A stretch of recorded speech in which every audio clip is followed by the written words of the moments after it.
red table for me, just all the stuff that's going on in the press. I felt like it was important to come to the table to really clear the air. Somebody made a statement for me that wasn't a statement I made, that went cray-cray. And one of the reasons why I wanted to come to the table is the media, the headlines. We specifically never said anything. Yeah. We were purposely not saying anything. Any headline that says Jada said or Will said or the Smith said is not true. We specifically never said anything. Right. So coming to the table was like, we just felt like it got to the point where you got to say something. Yeah, and to stop that cycle. Yeah. You know, there's people's feelings involved. Right. Right. You know, and at the end of the day, I don't like how all of this came to be. That doesn't matter. It's all love. Honestly.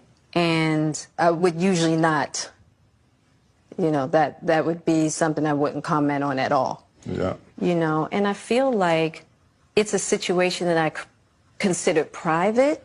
You just feel like it ain't really nobody's business. Yeah. But now Black Twitter has claimed it as their business. But, you know, I feel like it's healing that needs to happen. And I know there's a lot of stuff going on in the world right now. Yeah. Even though this is minuscule, I do feel like it's these kinds of things that create the world that we're in. And the idea of not communicating, not talking about it, not clearing the air, and just being as transparent. Just being transparent. And I'm here with you. Yeah, I thank you for that, because you've been on a hell of a journey with me. So that's what we're going to start with. This is a very personal journey that became very public. Yes, absolutely. For whatever reason. So what happened, Jada? Okay, so let's start with, I guess about 4.5 years ago. Yeah. I think it was about 4 years ago. Started a friendship with August. And we actually became really, really good friends. And it all started with him just needing some help. You know, me wanting to help his health, his mental state. Because for me, that was the thing when Aug first came around, he was really sick. He was really, really sick, yeah. And the outpouring for him from our family was initially about his health. Yeah. And I mean, we found all those different resources, you know, to help pull him through. And from there, you know, you and I were going through a very difficult time. Yeah. And we decided... I was done with your ass. Yeah, you kicked me to the curb. I was done with you. Yeah. Marriages have that, though. Yeah, Marriages have that. Yeah, we basically, we broke up. We decided that we were going to separate for a period of time, and you go figure out how to make yourself happy, and I'll figure out how to make myself happy. Well, at that particular point in time, it was indefinite. Yeah, I really felt like we could be over. You know? We were over. And then what did you do, Jada? Well, you know, I think from there, you know, as time went on, I got into a different kind of entanglement with August. And one thing I want to get clear about and clean up, one of the things that was kind of swirling in the press about you giving permission, which is, you know, the only person that can give permission in that particular circumstance is myself. Yes, exactly. Yeah. But what August was probably trying to communicate, because I could actually see how he would perceive it as permission, because we were separated amicably. And I think he also wanted to make it clear that he's not a homewrecker, which he's not. I think, so, I mean, because this is your red table and you like brought yourself to the red table. I think you need to say clearly what happened. As far as what? You and I decided we were going to take our space, and what happened? Yeah, and then I got into an entanglement with August. That's what I said. An entanglement? Yes. Yes. A relationship? Yes, it was a relationship, absolutely. I was in a lot of pain, and I was very broken. Now, in the process, of that relationship, I definitely realized that you can't find happiness outside of yourself. Mm-hmm. And luckily enough, you and I were also going through a process of healing in a much different manner. Mm-hmm. I would definitely say we did everything that we could to get away from each other, only to realize that that wasn't possible. So we come into the red table. So I'm in the Jada position right now. So, you know, you, during that time, launched into an interaction with August. What do you feel like you were looking for? I just wanted to feel good. It had been so long since I felt good. And it was really a joy to just help heal somebody. Yeah.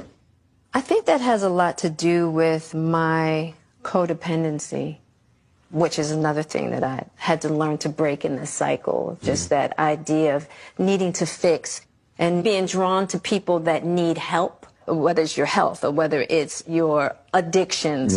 There's something about that childhood trauma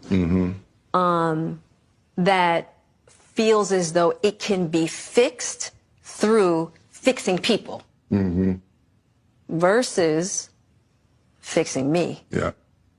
And I think that that whole process with Aug really showed me that and taught me that. And I'm really grateful for that lesson. I feel like that husband, like I'm with you at the press conference. And that husband, now I got to be with you at the press conference while you like tell the world about your transgressions. Well, like I love my baby. I'm gonna stand by my baby no matter what. Well, you know, I definitely understand why it would look that way or feel that way, but I actually don't look at it as a transgression at all. Through that particular journey, I learned so much about myself and was able to really confront a lot of emotional immaturity, emotional insecurity, and I was really able to do some really deep healing, you know. And as I came through and started to realize certain things about you and I, he decided to break all communication with me, which was totally understandable. Right. And I let that be and hadn't talked to him since. Right. So it is a little weird that all this stuff is coming out now, since this was because for me this was years ago, right? You know, so the fact that it's coming up now, and I think it could feel weird for people that we're laughing and talking about it, but it happened so long ago. You know, and our experiences of working through it, fighting through it, talking through it, therapizing through it. I think that the why now is weird. Yeah. When I say it's been a huge healing on my life and just what I had to confront and discover, you know, about myself, the ugly truths and the beauty. So it was something that I felt like wasn't really ready to be discussed because it hadn't been that healing, because he hasn't wanted to, you know, Aug and I haven't talked in so long, you know what I mean? So I don't know, this all seemed very strange, you know, but I'm grateful for the journey that you and I have had together. Because I feel like there are a lot of couples that go through those periods and a lot of couples that have to separate and think it's over and, you know. The one thing I'll say about you and I is that there's never been secrets. Right. We came together young, and we were both broken in our own ways, and to be able to make mistakes without the fear of losing your family is so critical. Yeah. It's the idea of any relationship and trying to get to deeper understanding of love is going to be forged in fire. Yeah. There's no way around it. Yeah. And I think that one of the things that I'm deeply grateful in this whole process between you and I is that we have really gotten to that new place of unconditional love. Because I wasn't sure I was ever going to speak to you again. I know. Yeah, like the fact that I'm speaking to you again is a miracle. I would agree. I would agree. No, but it ain't for the weak at heart. There's just certain things that you have to go through, and it's like... And I wish, you know, I wish that wasn't the case. I do. I wish that wasn't the case. I sure wish it could be all magic and miracles. Yeah. You got to go through some to get the answers. You know, and I'm just happy because I definitely believe that you and I, we never, ever, ever thought that we would make it back. There's a real power in the just knowing somebody's riding with you no matter what. Yeah. And you really can't know that until you go through some stuff, you know. I don't want to go through this no more. Yeah, no, I don't either. Yeah. I'm going to get you back first, and then... You're going to get me back. I think you got me back. I think we're good on that, okay? Okay, that's probably true. You know, but, and I don't think it's about getting anybody back. No, for me it is. Okay. I'll give you that petty if that's what you want. But, you know, I will definitely say it's just part of it. Yeah. You know, if you expect to be with somebody for a lifetime. 25 years and counting.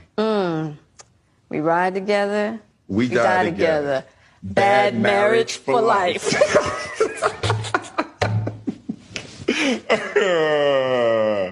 That's terrible. It's the truth. It's the truth. But yeah, it's just part of the journey. I told you the first year we were married. What'd you tell me? That I can love you through anything. And I didn't believe you. Yeah. If somebody looked through a crystal ball and said, this, and this is going to happen, I'd be like, no way. Yeah. You thought I was that I didn't have the girth that it was going to take to ride with you through. Yeah. I didn't know if you would be willing to find the deep capacity to love me. Yeah. How am I doing? You're doing great. All right.